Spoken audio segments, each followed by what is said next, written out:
সবাই কেমন আছো? আমি তো ভালোই আছি। এই চ্যানেলটা আমি আজ নতুন ওপেন করলাম। একদিন দুদিন আগে থেকেই আমি শর্ট ভিডিও তোমাদের জন্য দিচ্ছিলাম। কচি তুলিকাতে তোমাদের স্বাগত।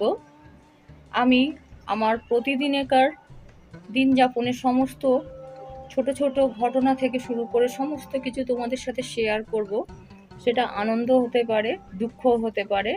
আর তোমরা আমার পরিবারের মতন অবশ্যই হবে আশা করছি, এবং তোমাদের সাথে সমস্ত কিছু আমি শেয়ার করব আজ থেকে। তোমরা অবশ্যই আমার পাশে থেকো, চ্যানেলটাকে সাবস্ক্রাইব করো। আর আমি যে ভিডিওগুলো দেব ভালো লাগলে অবশ্যই লাইক করো, শেয়ার করো বন্ধু বান্ধবদের সাথে, রিলেটিভসদের মধ্যে। আর আর খুব তাড়াতাড়ি আসছি আমি তোমাদের জন্য ভালো ভালো ভিডিও নিয়ে। আজকের মতন আসি,